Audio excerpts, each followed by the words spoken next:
Hey, Clemson family, rough day on the diamond in Charlotte for the baseball Tigers, unfortunately, but some good news for Clemson out of Charlotte today with a commit for the basketball team.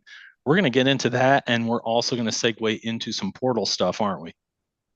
I'm Daniel Shirley. Yeah, Clemson and the portal are there two more hot topic phrases than that? Dabo Swinney and the portal, however you want to put it. I know that gets people fired up.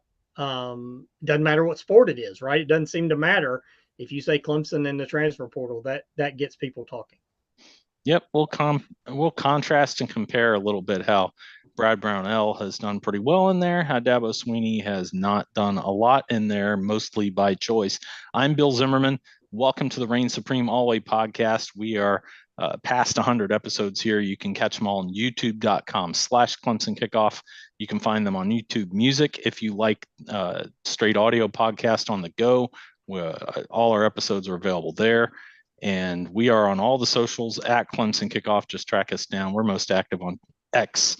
I shouldn't say the T word anymore. They finally converted their URL. So I said I would say X once that happened. Twitter. So let's get into it. Let's go ahead and just talk real quick about baseball. Disappointing loss to Miami, although Miami just has Clemson's number this season. You can obviously see the results that it's one of the teams that the Tigers just haven't been able to beat. And as we record this Thursday evening, that leaves for the ACC tournament results a meaningless matchup, but there is something at stake there for the Tigers. Yeah, I think so. I mean, you play Louisville on Friday, and I feel like, and just from everything I've read on all the really good college baseball sites, D1 Baseball, 11.7.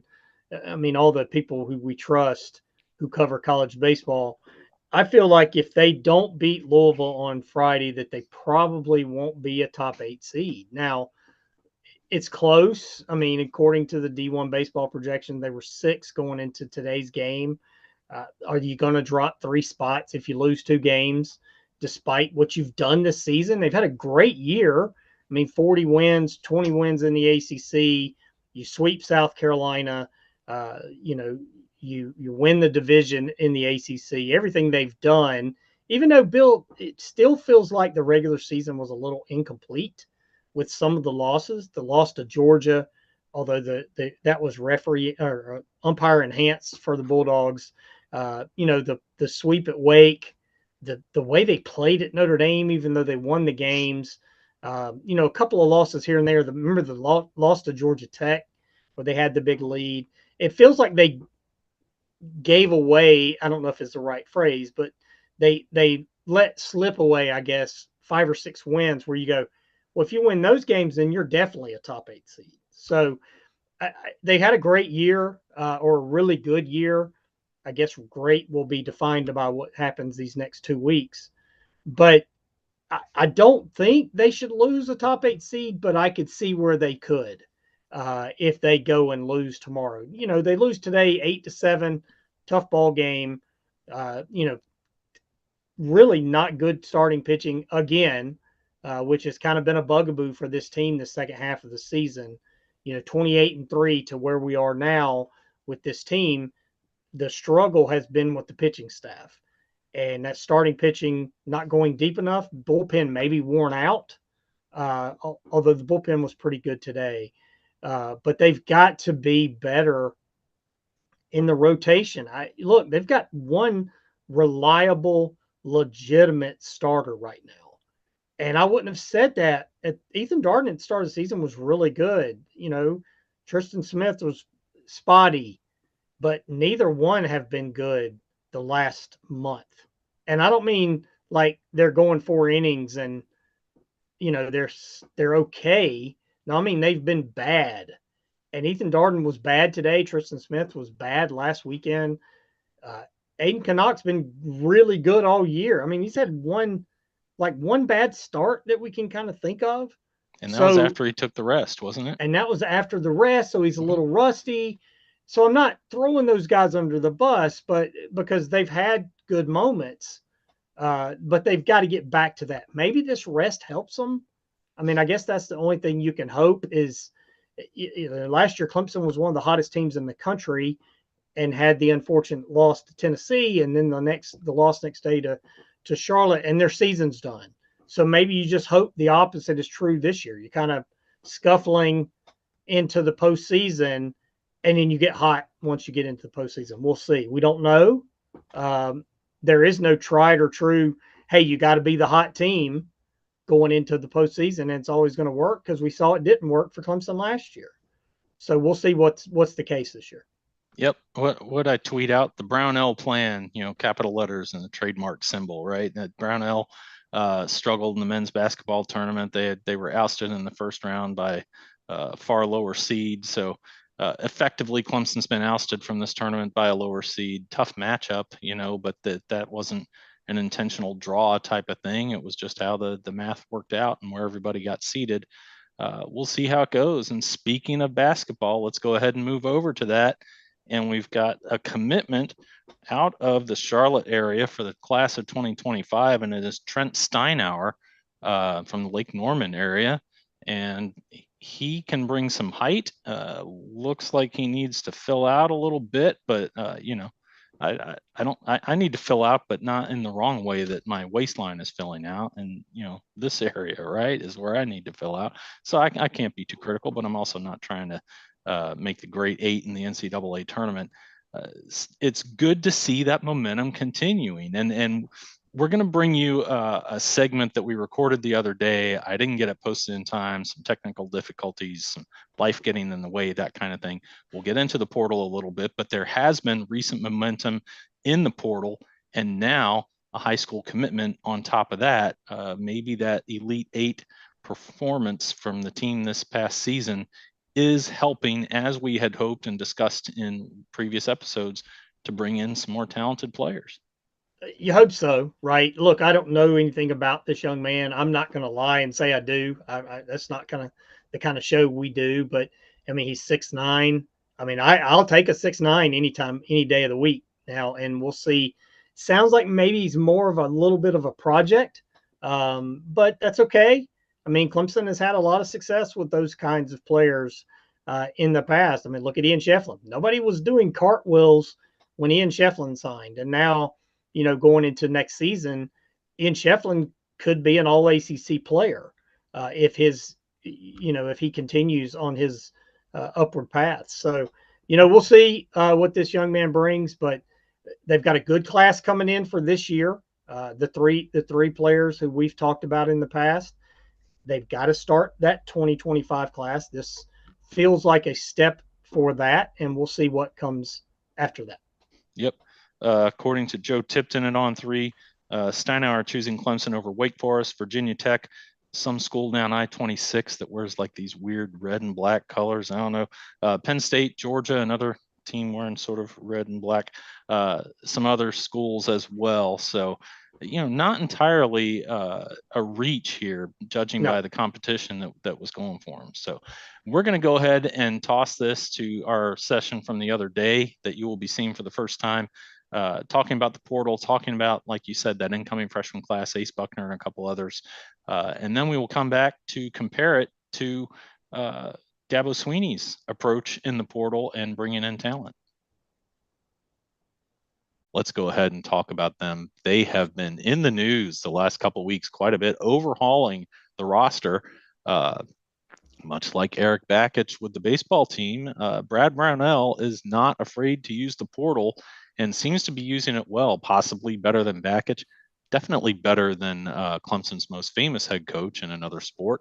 Although we'll see what the dividends turn out to be, but easy for me to say, Brad Brownell did a very nice job setting things up in the portal last year, even though Gerard went a little quiet during that NCAA run. It worked out fine.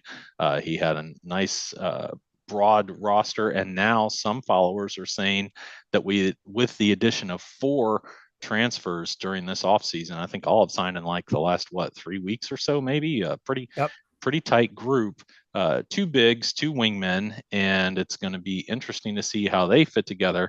A lot of people are expecting Chase Hunter back, which I think would be the key on just about any team. I mean, there are a few guys who were more valuable to a roster without being a superstar, sure thing first round pick in the game last year, and especially in that NCAA tournament last year when Hunter got hot. Daniel, run us through some of the new additions and then kind of how that roster is going to look. Yeah, look, the most recent one, we'll go kind of back to, most recent to go backwards. Miles Foster, really good player from Iowa State, or Illinois State. I'm sorry, misspoke there. Averaged more than 12 points a game last year. Only played at Illinois State 1 year, but he's a versatile guy, can do a lot of things. Powerful guy. So I think he can help you at the 4, maybe play the 5 in a small kind of a lineup, almost like Trevor Booker. I'm not comparing him to Trevor Booker by any means. Trevor Booker's an all-time great. Yeah, that'd be ideal if he turns out that well. Right. If he does, hey, you got something. Christian Reeves, I really like this move for Clemson. Again, Bill, you can't project too far down the line. We know that now, but he's got a couple of years left, and 7'1", 260 pounds, big body, which they needed in losing PJ Hall. They really need somebody to kind of protect Ian Shefflin. So I love that pickup. They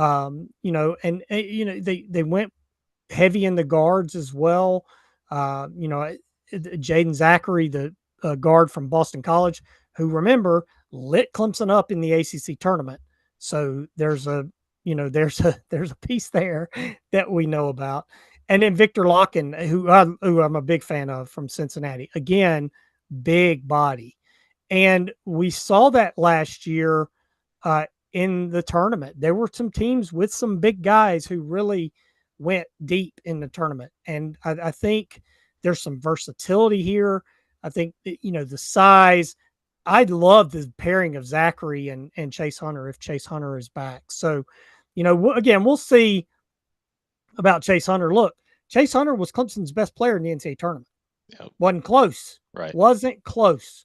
I know PJ Hall was the best player, for the last 3 of his 4 seasons with the team, but Chase Hunter was the best player on this team in the tournament. And if they can get him back, maybe have Zachary be the primary ball handler and let Chase play off the ball a little bit, bring in Dylan Hunter and play a 3-guard lineup at times, let him run the point, and these other 2 guys be the main offensive weapons. I think there's a lot of versatility there. Look, and you also, Bill, you can't forget about the other guys already on the team. I mean, the guys they've got coming back. Again, we mentioned Ian Shefflin. I love that Chauncey Wiggins is coming back. Yes. There was some thought maybe that he might enter the portal as opposed to maybe an RJ Godfrey, right? That he could be the one that jumped into the portal, but he didn't jump in the portal. He's there. I love what he brings to the team, the length. If he gets a little stronger on the inside, maybe he can do some things on the inside and not just be a shooter and play defense on the inside, rebound. I think he has maybe the highest ceiling on the team if he can reach that, get to that point. But you also, again, we mentioned Dylan Hunter,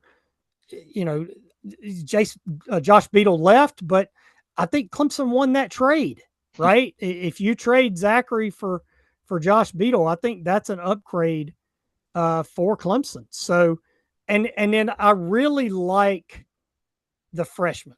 I like the freshman class. I think they can bring something to this team. And then you look at what you have there. There's a lot of pieces there that can do different things. And you're not just stuck with, hey, this guy's a shooter, this guy's a defender. Jake Herdebrider, remember him? He transferred last year from Air Force, and he's a shooter. Didn't play, redshirted. Right. So there's another shooter. Asa Thomas, right? Freshman last year, didn't play. He can bring something to the team.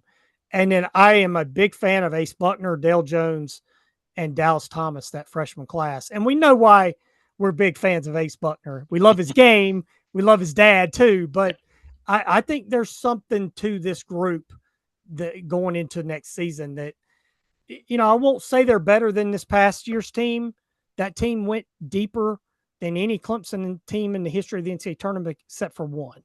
So you can't say that yet, but there's a lot of talent and a lot of versatility to this team.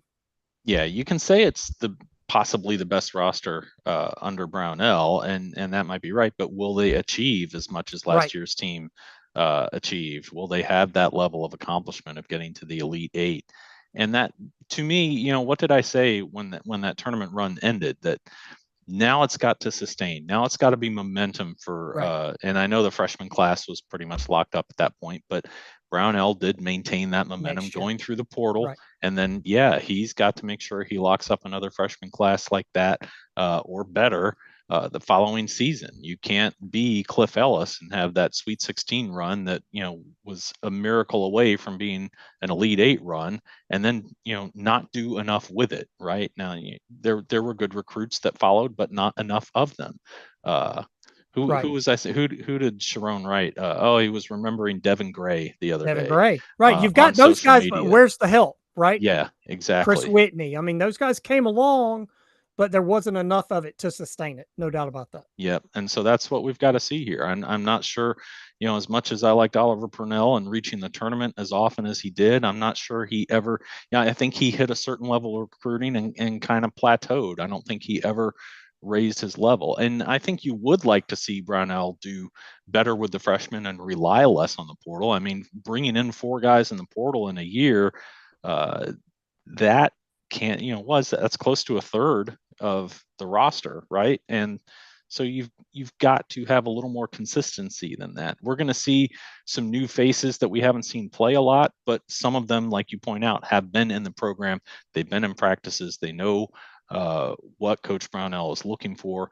And I'll give Coach Brownell this credit too, that he seems to work with what he's got one year to the next to the next. He doesn't have a set system. He expects guys to thrive in and do it his way. He looks at, he makes dinner out of what's in the fridge, right? Bill Parcells used to say, hey, if I'm going to cook, you gotta let me do the grocery shopping, and saying why he wanted to be a GM. And I think Brad Brownell's talent in this era of portal turnover, you don't want to lose RJ Godfrey. You don't want to lose Josh Beadle either. But he's able to go out, get guys who have broad skill sets, and then see how it all fits together. So I think it'll be kind of fascinating in the early going next season to watch this team try to gel, watch this team try to find its peak form and what its top lineup is. And then I think it'll be a little less susceptible to injury. We talked during the season that maybe Clemson's lull on the hardwood was possibly due to injury, and that once everybody got healthy, things did pick up again. Well, maybe this team will be a little deeper. Maybe the skill sets with these transfers coming in are a little broader and able to go and plug a role that has kind of evolved on the team and say, hey, I can do that too. And maybe it's a little less abrupt of a change personnel wise than it was last year. So go ahead. Yeah, look, I think you made the point, right? They have to sustain. There has to be momentum. It can't be go to the Sweet 16 and then miss the tournament for 3 years, and then go to the Sweet 16 and miss the tournament for 3 years, and then go to the Elite Eight. That's not what you want as a Clemson fan. It's just not. You want to see this program build something, and we're talking 14 years in now. You want to see some consistency, and look, they probably should have been in the tournament 2 years ago, the year before last, whatever. I know that there's a lot of the talk that they were the last team out. That's fine. They didn't get it done. They, if you go back and look at it, there's a reason why they didn't get in. They didn't get robbed. There were legitimate reasons why they did not get in that tournament. So, I think there's a lot of that can be all true at one time. All of it can be they're building, but they've got to be better. And, I think both of those can be true. I want to see the freshmen play, right? I don't want to see guys, you recruit a guy and then they sit for a year and they never play. Well, then, what's going to happen now in this era, Bill? Those guys are going to leave. Yep.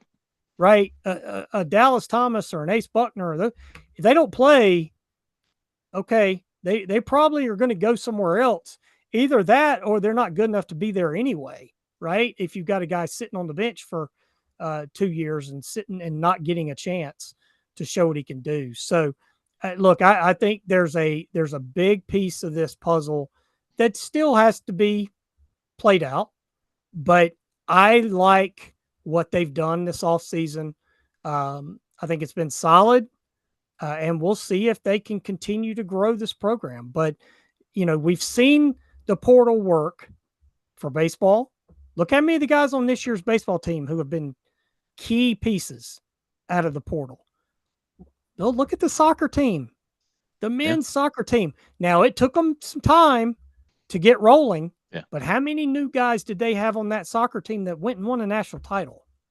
So, the portal is not this evil thing that some people want it to be. You have to use it smartly and correctly, and we'll see if they can do that, and continue to do that. We'll see if baseball can continue to do it. We'll see if football starts doing it, or however people want to do it. But I think as long as you are genuine and true to yourself, it can be a helpful piece. But it also, Bill, it's not sustainable to do this every year. I don't think Eric Bakich wants to bring in 8-9 guys in the portal every year, right? I don't think Brad Brownell wants to bring in 4 or 5 guys every year, right? He didn't last year. I don't think that's what he wants to do, but I think you have to be able to be flexible and adjust to what it is needed on your roster. Yeah, I don't think Dabo Swinney wants to bring in 4 or 5 guys every year either, but I think there are some spots. And look, we'll get into this. By the way, tell us what you think. YouTube.com/Clemson Kickoff. Get in the comments. Tell us what you think. We don't pretend to have all the answers. All right. Well, we are back in today's clothes as opposed to Tuesday's shirts and hat choice there. There was no need for a backstage costume change or anything like that. We didn't do that. No, we're not that show. We had some issues exactly with the last episode. All on me. That's not true. Now it's not all on you. Yeah, I got long-winded at the end and we got cut off. Well, what do you say when you lose a game with a bad call? Play better. Don't let it make the difference, right? So, well, when you win a game, you win as a team, you lose as a team, Bill. We're a team. It was a complete team effort, kind of like Clemson baseball in the game against Miami. That was a complete team loss. Yes, exactly.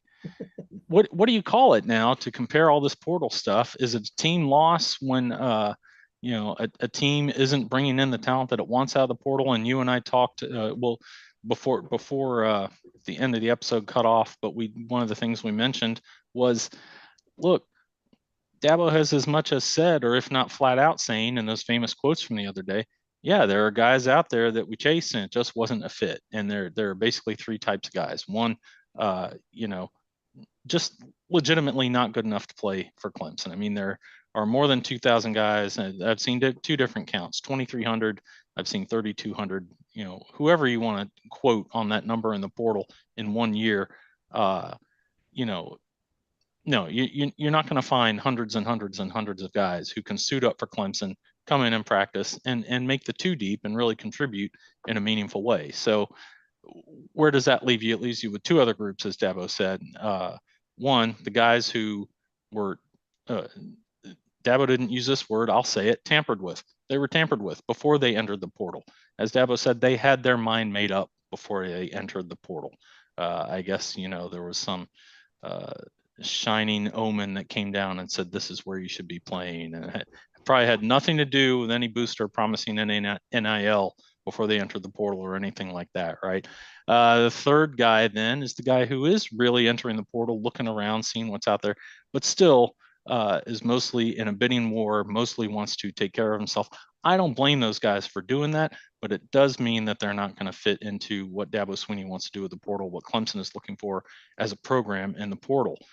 There are some guys that Clemson gets interested in, tries to bring in, tries to get a commitment from them, tries to get them signed, and it just doesn't pull together.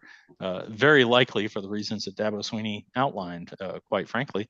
So I don't think anyone wants Dabo turning over 1/3 of the roster. I mean, you've got 13 scholarships in basketball. I think when we recorded, I asked, was it 14 or 15? It's 13. I've looked it up since then. Hey, way to use your head. I don't think anybody wants Dabo Swinney turning over nearly 1/3 of the roster every single year in the transfer portal. But 4 guys sounds pretty reasonable. 2, 3, 4 guys. I've even said, hey, I would have liked to seen Cade Klubnik sit this coming year for an experienced air raid quarterback coming in, showing how to run the system. That's about Cade Klubnik's development. It's not about running him out of the program, processing him out of Clemson and into the portal to go to another school. It's about trying to set from my point of view, it would be about doing it in a way that sets Klubnik up to succeed down the road and develop into the kind of player that he wants to be. Dabo Swinney obviously has the faith that he has seen enough that he can develop that way. I think that theory can be applied around the field to several positions that are thin on depth. But it's just not happening. It's just not the way this program is run. It's not, and I don't think it. There are a couple of things here. I don't think Clemson can get into bidding wars with a lot of schools. Clemson's not poor, right? The football program's not poor, but I don't think that it can get into bidding wars for new guys. I don't think Dabo Swinney wants to get into bidding wars for new guys. I think he wants to reward loyalty. Nothing wrong with that, right? And I also think the hot takey grab the quote and clip off what he said to get attention people are loving this, right? And Seth Emerson wrote a really good column for us at The Athletic this past week and pretty much said, Dabo might be wrong about the portal, but many of his critics are missing the point. And the point is you can still do it Clemson's way. At least we think you can. Maybe you can't, but we have to find out. And Bill, going into this season, do you want, we'll find out on the field, but who's in a better situation roster-wise, Clemson or Florida State? Well, Florida State won the ACC last year. That can't be disputed. Undefeated. We know they got left out of the playoff. I think they got jobbed. You don't agree, but that's okay. But they also, look what they lost off that roster. Look at the guys. You talk about loyalty. As soon as they got left out of the playoff, how many guys announced they weren't going to play in the Orange Bowl? Would that have been the same number if those guys had 2 or 3 years invested in the program? Maybe it would be. We don't know that. It's a legitimate question. Yeah. But there's a lot there where you go, okay, look what Florida State lost this year. Yeah, they brought in a bunch more portal guys, and they've recruited well. They have. I don't think even Mike Norvell wants to live in that world where you're getting 15, 20 recruit or portal guys every. I don't think nobody wants to do that. But I think that Dabo Swinney's the quote Dabo Swinney way has worked before. Will it work in this new era? You can't definitely say yes or no. Nobody can. You might think it won't work, but what happens if they get in the playoff this year? Yeah. Isn't that working? In this new era, isn't that working? I think it is. And Bill, here's the thing too. Look, Clemson 5 years ago, winning 2 national titles in 3 years, set its own standard, right? The standard really was Alabama and Clemson for a couple of years, wasn't it? Yep. It's not that way anymore. That can't be argued. Clemson has slipped. That can't be debated. But how many schools in the country would have said, I would have loved to win 30 games in 3 years? Yeah. But Clemson's, quote, done because it doesn't do it the way some people want it done. Okay, we'll find out. I don't have the answer, but neither does anyone else. We don't know the future. But I trust that Dabo Swinney can build this thing back up. Are they going to win 2 national titles in 3 years again? It's not likely. They never had done it before. So why would you think that it's likely that they'll do it again? I don't think it's likely. But I do think that they can be in the playoff every year or in the hunt to win a national title every year. And I also think, Bill, too, and I'll cut off here. You and I talked not this past January or past December, but the one before, remember? And it's like, oh, they're complacent. Dabo only hires his friends. He only hires his former players. And they, they're satisfied. There were questions. I legitimately, you have questions. And then what did he do? He fired one of his lieutenants in Brandon Streeter, right, who'd been with the team through the climb. And Dabo says he loves him. Had to fire him. Right? I don't know that it was all Brandon Streeter's fault, but Brandon Streeter's gone. You bring in somebody from the outside, Garrett Riley. Well, then this past December, hey, man, Thomas Austin, it's not working with the offensive line. We've talked about the offensive line issues for 5 years. Huh? Yep. Yeah. Have we? We have. And so, well, what do? You don't just promote some other guy that played for you. You go get the best guy out there. And then you go get a really good defensive line coach, defensive end coach, and Chris Rumpf. So I think all of that said has to be part of the equation.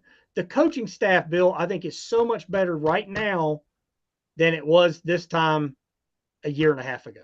Mm-hmm. And I don't know that can be debated. I mean, you can't debate. Look, Thomas Austin, I'm not picking on him. Matt Luke's one of the best offensive line coaches in the country. I don't think anybody would debate defensive line coach or defensive end coach. Chris Rumpf is terrific. Again, we're not picking on the former guys who were there. And I think Garrett Riley was a step up. So I think all of those things have to factor in to say this team and this program can get right back in the hunt. Bill, I think it's the portal. I know we love the portal. We love to talk about the portal. All that stuff, it's fine. I get it. It gets clicks. Clemson's issue the last 3 or 4 years, I believe, and Seth made this point in his column, and I thought, bravo, has been way more about the quarterback play and the receiver play than it has been the portal. Yeah. Now, you could say, well, why aren't you have more depth at those positions? You could have gone and got somebody out of the portal. That's fine. But you also recruited 2 5-star quarterbacks, and they didn't quite live up to that. At least Cade hasn't yet. So, and you and I've talked about Cade. Hey, Cade, do less. Don't try to be Superman. Yes. Don't play hero ball. You hear the phrase hero ball in basketball all the time. Move the ball. It'll come back to you. Right? Same thing with him. Give the ball to Phil Maffa. Throw the ball to that first read that's open. Don't try to bob and weave and hold it and hold it and hold it. We know for sure they lost that Florida State game because of that. It wouldn't have gone to overtime if he doesn't hold and hold and hold and get sacked and fumble and pick it up, return it for a touchdown for the Seminoles, and now we've got a tie game. So, the people who are saying Cade Klubnik needs to do more, you're not watching football. You're looking for hot takey click opinions. And that's not what we're going to give you here. We're going to give you what we think is real. And what I think is real is they've got to be better at quarterback. They got to be better at wide receiver. They got to be better on the offensive line. I think their defense is a national championship level defense going into this season. Can the offense keep up? Yep. I think it has a lot more to do, but less with the portal, more to do with some really bad recruiting classes like you and I've talked about. 2018 didn't pan out the way it should have. 2019 class didn't pan out the way it should have. I'm not saying every player in those classes were terrible, but overall they didn't rise. And what did I say before that? Hey, they're signing these higher ranked classes. 2020, another one that struggled. Let's see if Dabo Swinney and his recruiting theories and this staff, the things that they're looking for in prizing in players, as they move up to that top tier, is that recruiting method really going to work? Is it going to stand out?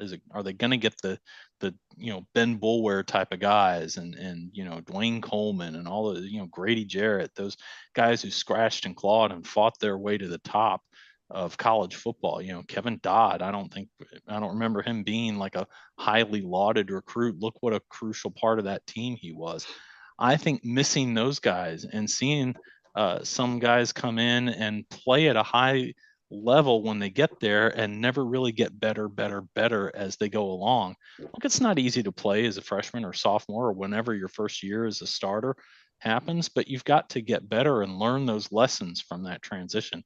And I'm not sure that happened. And I think at some positions you could see it with so many guys. Yeah, you could look at the coach and say, hey, if the defensive end room isn't good, you have to start looking at Lemansky Hall and look, there's a change. Chris Rumpf comes in instead. Other times it's a one-off here or there. Okay, maybe you just didn't get the players that you thought you got, or maybe that's not a physical talent assessment thing. Maybe it's the guy who's not going to come in and have that drive and that fire in the belly and really push to be the best possible version and reach best as a standard. Remember, the meaning of best as a standard isn't we're going to win a national championship every year. It's every guy goes out and plays the best that he is capable of every practice, every game. And I'm not sure we got that. I've mentioned some names. That's probably not smart of me to do that because you never know, but what's going on with these guys.